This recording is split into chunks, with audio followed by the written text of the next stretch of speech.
Hi there, this is Chris Gibbons, Plucked Guitar Tuition.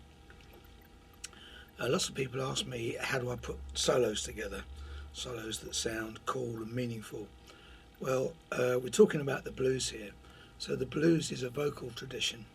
So when you're playing blues lines on the guitar, rather than getting lost in what scales do I use or playing some hot shredding licks, try and think more succinctly that when you're playing a blues line on the guitar, you're in fact singing a line. So let's take an example. This is, call it stormy Monday, baby. Tuesday's just as bad. So if you played that, it'd be.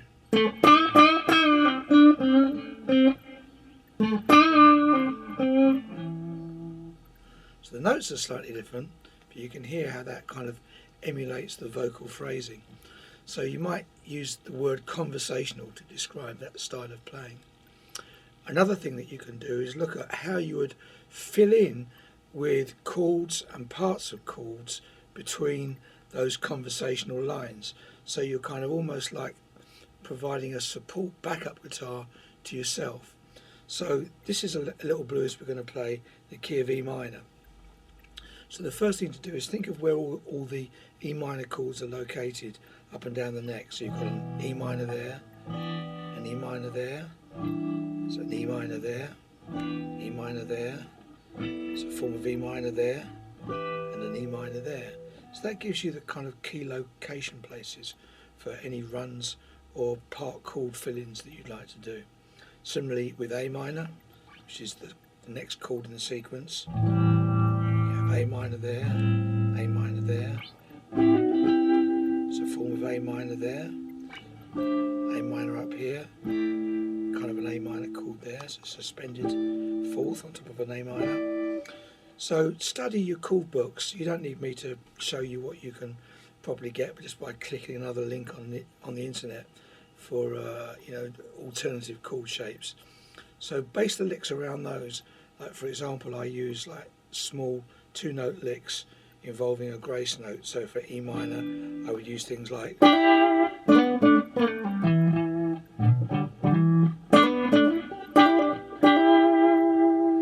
and chords that involve one of the notes being bent. So instead of playing,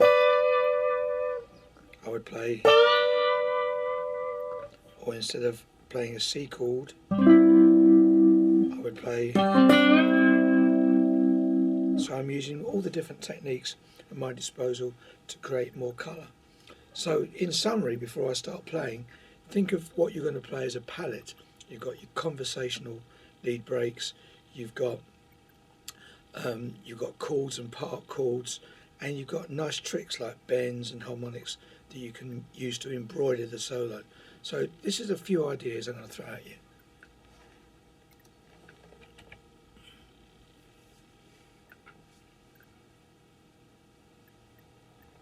Just waiting for the track.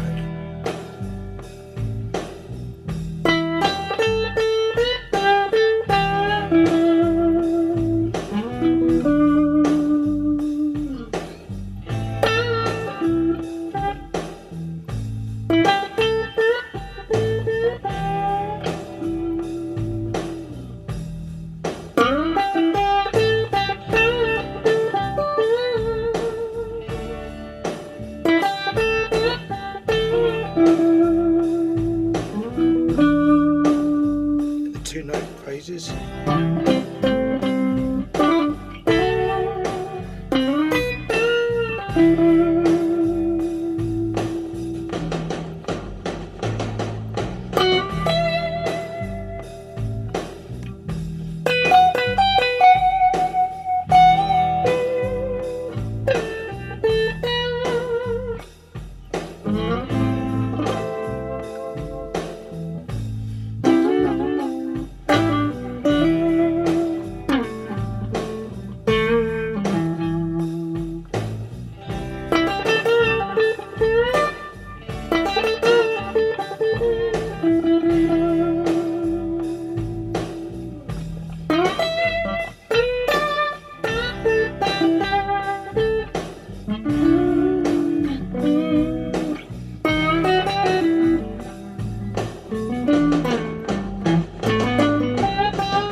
the blues for you, mama.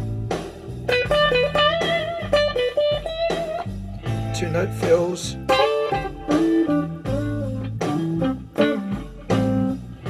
Bends.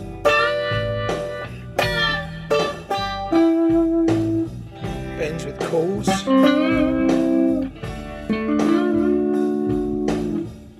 Harmonics.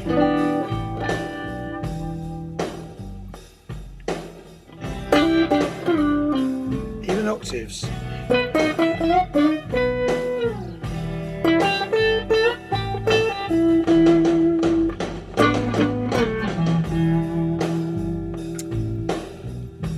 So I hope that gives you food for thought. Keep on experimenting. Remember, just like a painter, you've got a palette, you've got different colours, different shades. They all do something interesting. Some are powerful foreground colours, others are background colours. So be creative. Make your playing three-dimensional. It really helps. Okay.